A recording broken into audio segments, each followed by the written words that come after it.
마음을 풀어주는 자가 복을 받습니다. 이 말씀을 증거하겠습니다. 우리가 복을 받는 이치를 깨달아야 되겠습니다. 우리가 복을 받는 것은 우리 주변 사람들의 마음을 평안하게 해서 그것이 나의 축복의 환경이 되어서 내가 복을 받도록 하는 것이 하나님의 섭리입니다. 그래서 우리는 내가 복을 받기 위해서 내 주변 사람들의 마음을 평안으로 풀어줄 수 있어야 됩니다. 그 마음 속에 악한 것이 없도록 자꾸 이렇게 풀어내주는 그런 삶을 살아야 합니다. 그래야 우리가 복을 받습니다. 그래야 우리가 병을 고침받습니다. 그래야 하나님의 축복이 그 가운데 임하게 되는 것입니다. 이사야 58장 6절로 11절을 우리 함께 읽어보겠습니다. 시작.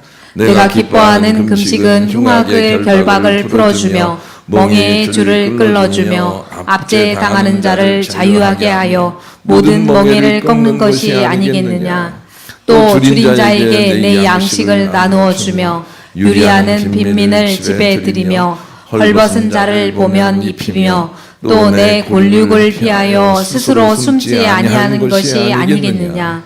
그리하면 내 빛이 새벽같이 비칠 것이며 내 치유가 급속할 것이며 내 공의가 내 앞에 행하고 여호와의 영광이 내 뒤에 호위하리니 내가 부를 때에는 나 여호와가 응답하겠고 내가 부르짖을 때에는 내가 여기 있다 하리라.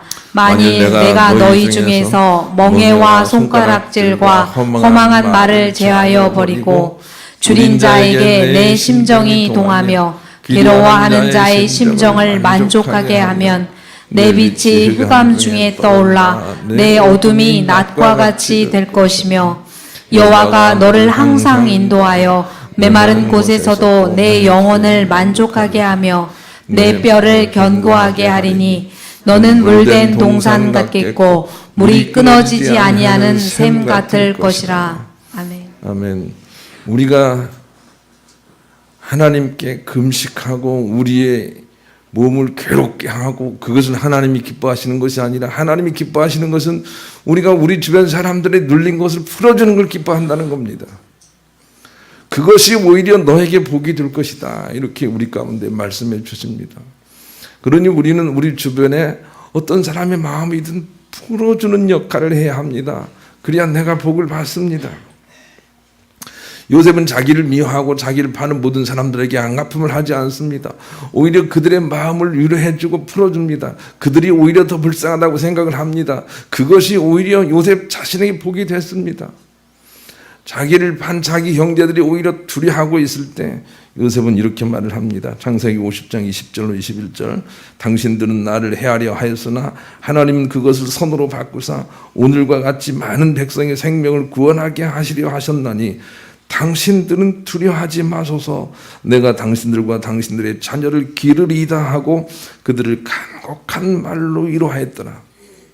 이게 어떤 입장인지 아시지 않습니까? 요셉은 억울하게 팔려서 많은 고난 가운데 있었습니다. 그런데 이제는 형제들이 어려운 형편이 됐습니다.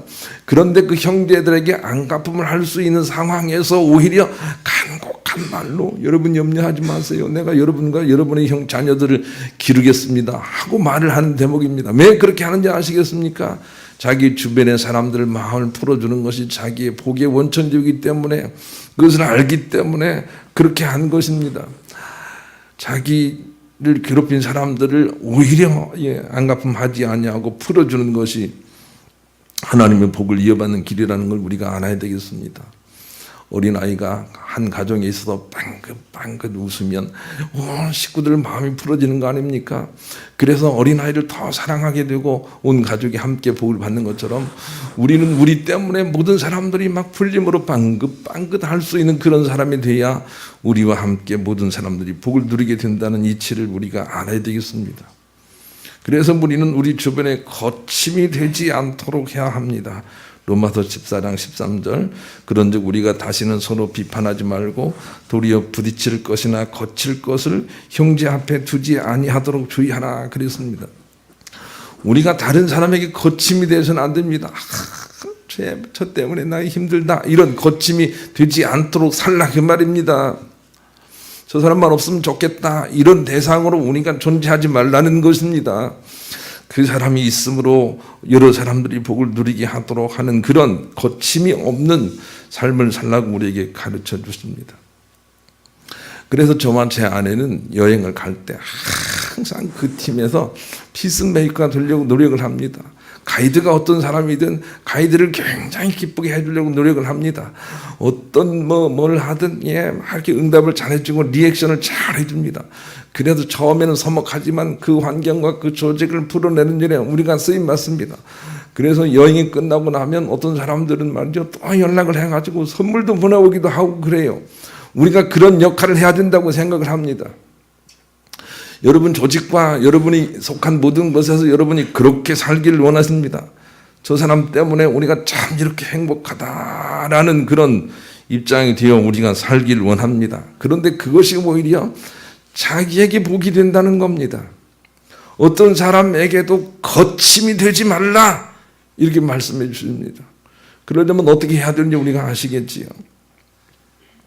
전도도 어떤 사람에게든 거침이 되지 않는 방법으로 하라고 주께서 우리에게 가르쳐 주십니다. 고린도전서 10장 32절로 33절을 같이 읽어보십시다. 시작.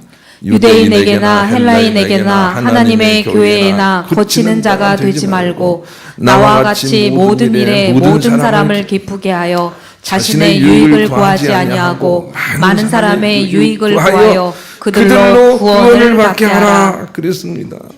전도의 방법은 우리가 어떤 사람이든 아주 이렇게 평안하게 풀어주는 사람이 되어서 그들로 하여금 구원으로 같이 나오게 하는 일, 그렇게 하는 일이 바른 전도라고 우리에게 가르쳐 주십니다. 막 억압을 해서 그들을 예수 믿게 할 수 없다는 것입니다. 오히려 풀어주어서 그들이 같이 이렇게 은혜의 땅에 나오게 하는 일에 우리의 전도의 방법들이 서로 바뀌어서 적용할 수 있어야 되겠습니다.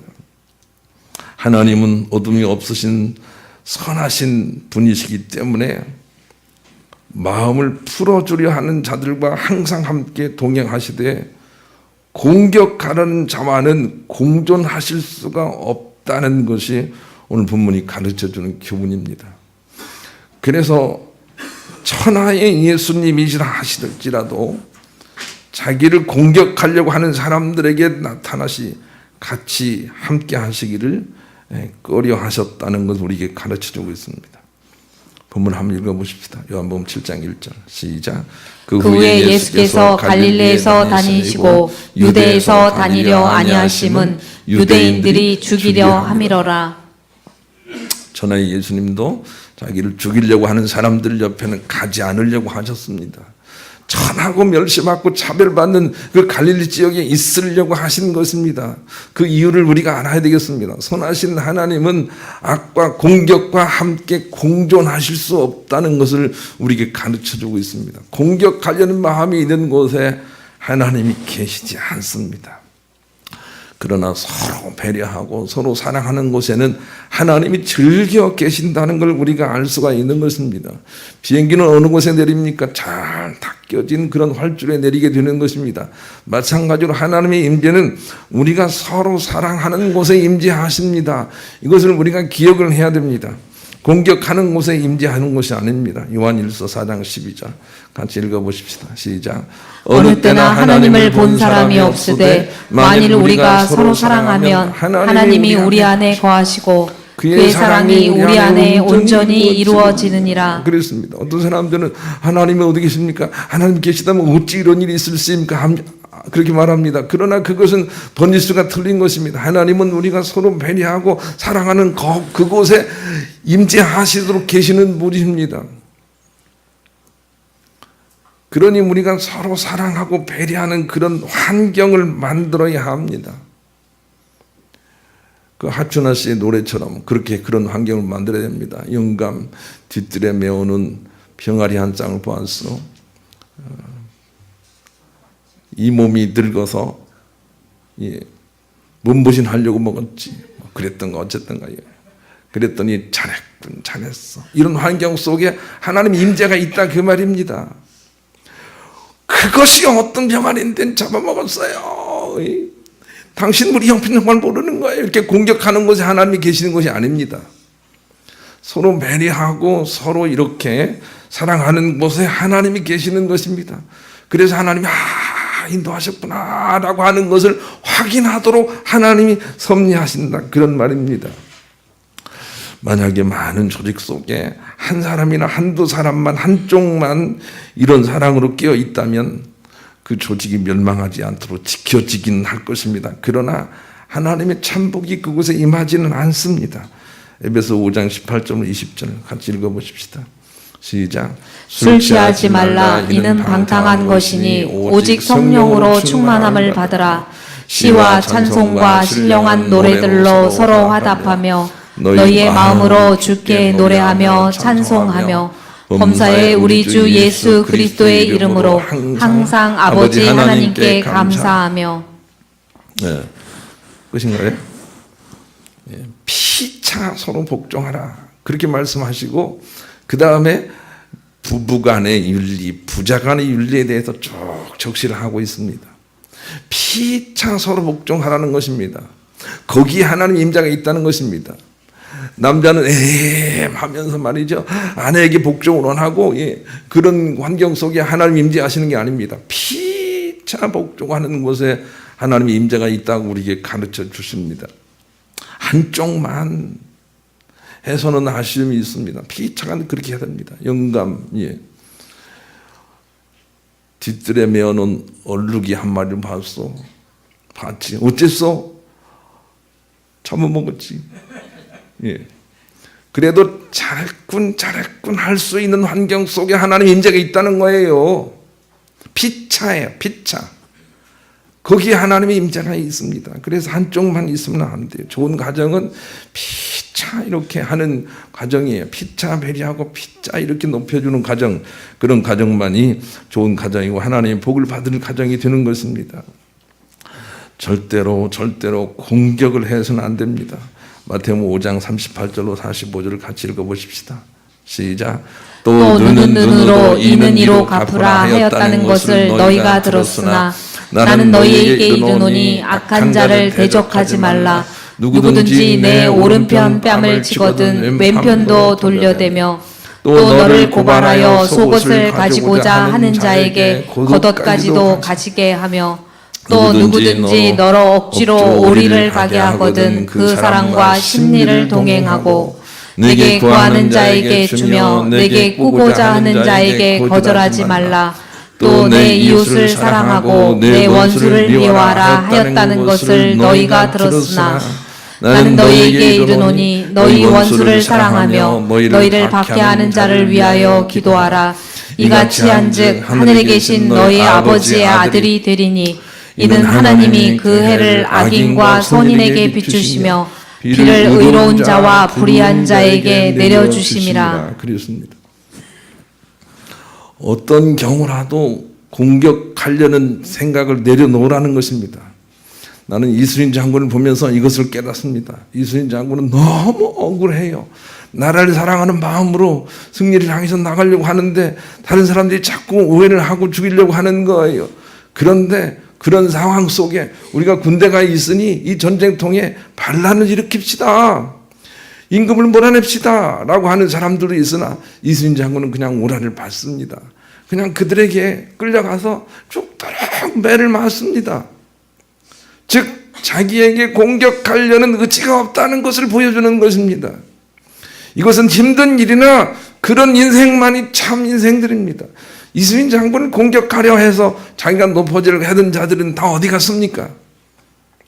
그러나 이순신 장군만이 그냥 역사대대로 이렇게 남습니다.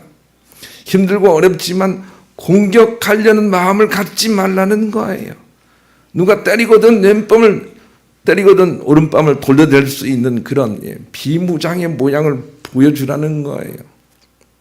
공격하려는 것은 우리 오해입니다. 그건 결코 승리하지 못합니다.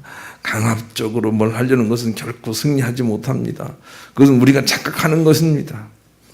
공격적으로 어떤 사람을 고치려고 하는 것은 자기 스스로 실패의 길을 걸어가는 것을 자기가 모르는 소치입니다.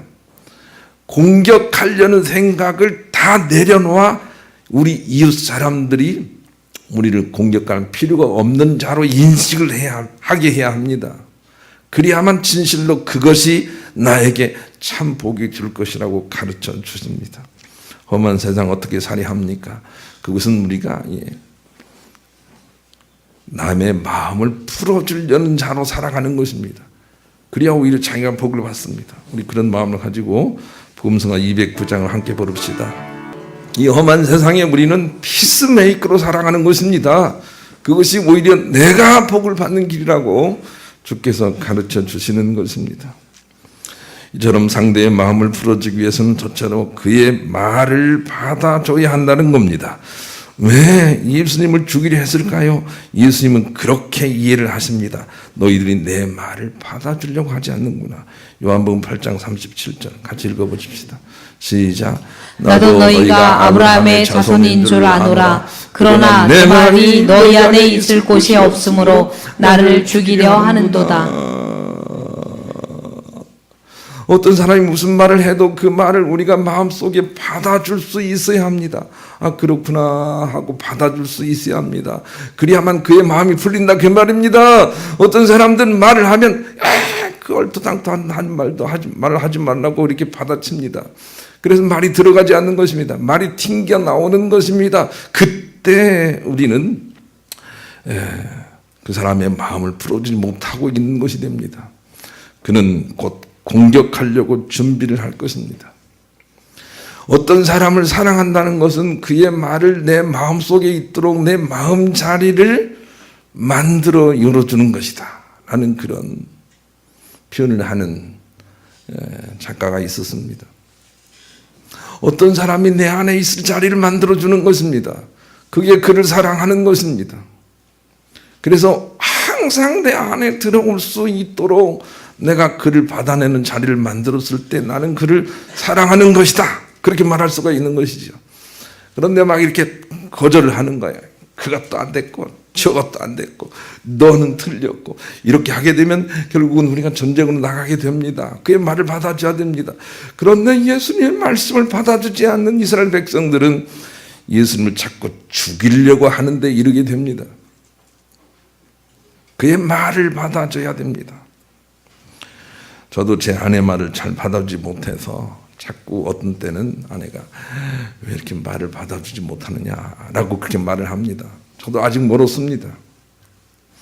그런데 아브라함은 자기 아내 사라와 함께 서로 말을 받아주어 하나님의 복을 받았다는 것입니다. 베드로전서 3장 7절로 11절 같이 읽어보십시다. 시작. 남편들아 이와 같이 지식을 따라 너희 아내와 동거하고 그를 더 연약한 그릇으로 또 생명의 은혜를 함께 이어받을 자로 알아 귀히 여기라. 이는 너희 기도가 막히지 아니하게 하려 함이라.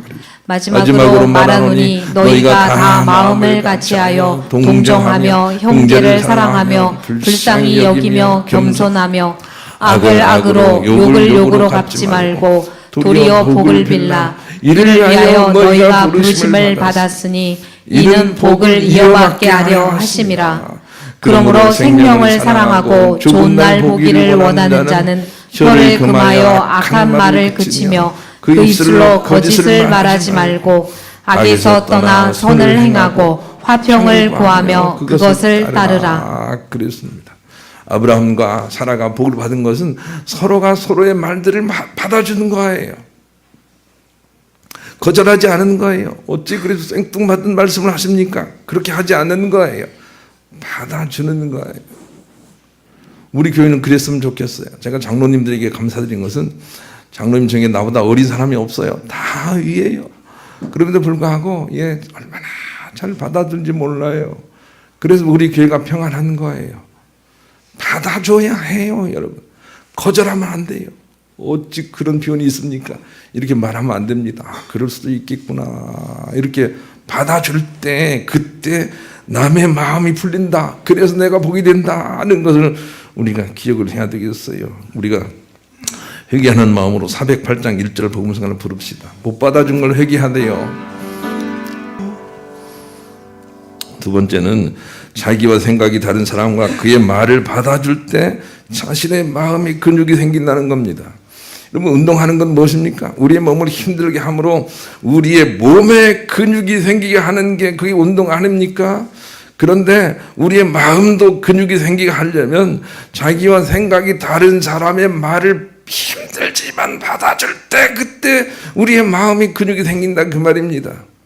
그것이 자꾸 강해져야 어떤 곳에서도 상처를 받지 않고 주님의 사랑을 실천할 수 있는 자가 되는 것입니다. 마음에도 근육이 있는 거죠. 다윗이 위대한 것은 이 마음의 근육이 강했다는 것이죠. 시편 35편 11절로 13절 한번 읽어보십시다. 시작. 불의한 증인들이 일어나서 내가 알지 못하는 일로 내게 질문하며 내게 선을 악으로 갚아 나의 영혼을 외롭게 하나. 나는 그들이 병들었을 때에 굵은 베옷을 입으며 금식하여 내 영혼을 괴롭게 하였더니 내 기도가 내 품으로 돌아왔도다. 다윗은 원수들이 자기를 그렇게 힘들게 하지만 원수들이 잘못했을 때 기뻐하는 대신에 오히려 그들을 위하여 기도하려는 그런 역으로 생각하는 마음을 가지고 자기 자신의 영혼을 다스려서 하나님 관계를 풀어내고 천복의 사람으로 쓰임받았다는 것입니다. 그렇게 할 수 있겠는지요? 자기를 미워하고 자기를 반대하는 사람의 말을 들어서 오히려 믿음으로 참아내고 그리고 그들 마음을 풀어줄 수 있을 때 그때 우리 마음에 오히려 근육이 생기며 하나님과 관계가 열린다는 걸 우리가 기억해야 되겠어요. 그 운동을 자꾸 해야 돼요. 나가서 자기의 생각과 거치는 자들 그들의 말을 수용해 주므로 얼마나 힘들겠어요. 수용해 줄 때 그때 우리의 마음이 근육이 생긴다 그 말이에요. 그런 마음을 가지고 내 마음이 운동을 하고 있구나 이런 마음으로 자꾸 그들에게서 우리가 훈련을 받게 될 때 우리는 정말로 좋은 사람이 되고 점차 우리 주변은 풀리게 될 것이며 그 풀림의 축복을 내가 오히려 받게 된다는 것입니다. 한번 읽어드린 적이 있습니다. 정혜신이라는 정신의학과 교수가 최근에 이런 책을 썼습니다. 당신이 옳다라는 책입니다. 우리 한국의 세상을 바라보게 될 때 너무 거절되는 그 세상 속에서 힘들어하는 걸 바라보고 슬픔 속에서 책을 썼다 그럽니다. 그 한 구절을 제가 읽어드리겠습니다. 한 생명이 생사의 갈림길에 놓였을 때 가장 먼저 살려내야 할 것이 심장이라는 것을 우리는 압니다. 심폐소생술로 심장이 다시 뛰면 다른 장기들도 따라 그 힘으로 다시 살릴 수 있기 때문입니다. 이처럼 마음도 그렇습니다. 마음에도 항상 심폐소생술이 필요합니다. 마음이 너무나 힘들어 극단적인 생각을 하는 이조차도 심리적 심폐소생술을 실시하면 그 마음의 지옥에서 걸어 나올 수 있게 할 수가 있습니다. 그 시작점이 바로 공감입니다. 요즘 마음이 좀 어떠세요? 라고 묻는 것에서부터 시작하면 됩니다. 충조평판, 즉 충고, 조언, 평가, 판단을 하지 마시고 무조건 그 사람의 존재를 덥석 받아 안아줄 수 있어야 합니다. 마음이 그러하냐고 힘드시겠다고 말입니다. 온 체중을 실어 공감해 주십시오. 그래야 세상이 살아납니다. 어떻든 당신도 옳습니다 하고 말해 주십시오. 그러면 풀릴 것입니다. 세상 모든 사람들에게 이 공감 부족증이 다 있기 때문입니다. 라고 글을 썼습니다. 덥석 받아줄 수 있는 마음이 필요합니다. 그런 마음을 가지고 있습니까? 예. 요즘 그런 마음이 드니까 하고 받아줄 수 있어야 합니다. 그래야 풀린단 말이에요. 그리고 상대가 풀리게 될 때 오히려 그 환경이 만들어져서 하나님의 복을 우리가 받게 된다는 것이죠. 여러분 말씀 전한 적이 있는데 EBS 방송에 이런 내용이 나온 적이 있습니다. 어느 아내가 하나 있었는데 그런데 이 아내는 그냥 다 술을 먹고 인사불성이 되기 일상이었습니다. 그때 남편은 바르게 사는 남편이었어요. 자기 딴에는. 그래서 술 먹는 아내에게 당신이 술 먹으면 우리 가정이 어떻게 될 것이냐고 늘 옳은 소리만 하는 거예요. 당신 술을 먹으면 자녀들은 어떻게 할 것이냐고 늘 옳은 소리만 하는 거예요. 그런데 이 아내는 술을 그치지 않습니다. 견딜 수가 없다는 거예요. 그런데 상담가들의 조언을 듣고 이 남편이 말을 바꿉니다. 이렇게 말을 했습니다. 당신 나하고 살면서 술을 안 먹고는 견딜 수 없을 만큼 힘들지? 라고 말을 했습니다. 그랬더니 이 아내가 술을 끊어버립니다. 제가 그 동영상을 봤습니다. 우리 생각을 바꿔야 합니다. 공격적인 언어, 바른 언어 이런 걸 통해서 상처를 주지는 마음들을 내려놓고 덥석 안아줄 수 있어야 합니다. 받아줄 수 있어야 합니다. 그래야만 오히려 풀린다는 걸 우리가 기억을 해야 합니다. 받아주지 못하기 때문에 죽이려는 마음이 일어나서 예수 그리스도 메시아를 죽였습니다. 죽음을 당하신 예수님께서 우리에게 보여주시는 것이 무엇인지를 알아야 됩니다. 공격하려는 것은 말을 받아주지 않을 때부터 자라기 시작한다는 것을 우리에게 보여주고 있는 것입니다. 하나님은 우리의 모든 것들을 그냥 받아주시는 분이십니다. 로마서 5장 8절 같이 읽어보십시다. 시작. 우리가 아직 죄인 되었을 때에 그리스도께서 우리를 위하여 죽으심으로 하나님께서 우리에 대한 자기의 사랑을 확증하셨느니라. 하나님의 사랑은 우리가 고쳐지지 않았을 때라도 온전하고 여겨주시는 사랑으로 우리 가운데 영원히 계시겠다고 말씀해 주십니다. 여러분, 하나님 앞에서 죄의식 때문에 힘들어하지 마십시오. 하나님 우리가 우리 자신을 온전하게 고치기 전에도 이미 다 받아주시기로 작정하셨습니다. 이제 우리인 것입니다. 이제 우리가 해야 할 일은 원수라도 그냥 받아내는 마음의 근육을 길러 사는 것입니다. 제가 여행을 갔다가 돌아오면서 핸드폰을 켜서 뉴스를 딱 보고 참 마음이 무겁더라고요. 일본의 한 경제학자가 대한민국 사람들 정말로 그냥 구제불능이다 뭐 이런 내용으로 이렇게 글을 썼더라고요. 대한민국 정말 상대해서는 안 되는 그런 나라다 뭐 그런 내용으로 글을 썼더라고요. 그럼에도 불구하고 우리는 그들을 일본 사람들을 받아줄 수 있어야 합니다. 그래야 우리가 사는 길입니다. 그것을 알았으면 좋겠어요. 일본 사람은 우리를 받아주지 못할지라도 우리는 그들을 받아낼 수 있어야 합니다. 그래야 우리가 삽니다. 일본 사람들 왜 그러냐고 다시 공격을 해서는 안 됩니다. 그것은 주님의 방식이 아닌 것입니다. 그냥 받아주는 것입니다. 일본은 그렇구나. 일본은 잘못을 했지만 그러나 사과하지 않는 민족이구나. 자존심이 아주 강하구나. 이렇게 우리가 받아낼 수 있어야 합니다. 같이 싸우자고 하는 일에 동화되어서는 안 됩니다. 공격은 우리 자신에게 피해가 가는 길입니다. 우리가 복받는 길이 아닌 것입니다. 그것을 우리가 깨달았으면 좋겠어요. 그리고 공격하려는 마음들이 모아서 결국은 곡과 마곡의 심판으로 나간다는 것을 우리가 기억할진데 공격이라는 무기를 내려놔야 합니다. 힘들더라도 그것을 받아줄 수 있어야 합니다. 미국은 그렇구나, 중국은 그렇구나, 북한은 그렇구나, 일본은 그렇구나 하고 우리가 받아줄 수 있어야 합니다. 그래야 우리가 삽니다. 그것이 복받는 길인 것입니다. 우리 주변에 우리 뜻대로 모든 것들을 바꿔내려고 하는 그런 환경들이 있다 할지라도 그들을 바꾸려고 하지 말고 있는 그대로 그냥 덥석 받아줘야 합니다. 그것이 바로 우리가 복받는 길입니다. 받아줘야 합니다. 그래서 그의 마음을 풀어줘야 합니다. 그것이 바로 오히려 우리가 복을 받는 길이라고 주께서 우리 가운데 가르쳐 주십니다. 힘들고 어려운 인생을 동일하게 우리가 살고 있습니다. 그러나 그럴지라도 그럴 수 있겠다 하고 받아주셔서 여러분의 마음은 근육이 더 생기길 원하고 여러분 주변은 자꾸 풀려서 오히려 생각지도 않은 복이 하나님을 통하여 여러분 자신에게 임하게 하는 일에 귀하게 쓰임받으시는 여러분 모두가 될 수 있기를 우리 주님의 이름으로 간절히 축원합니다.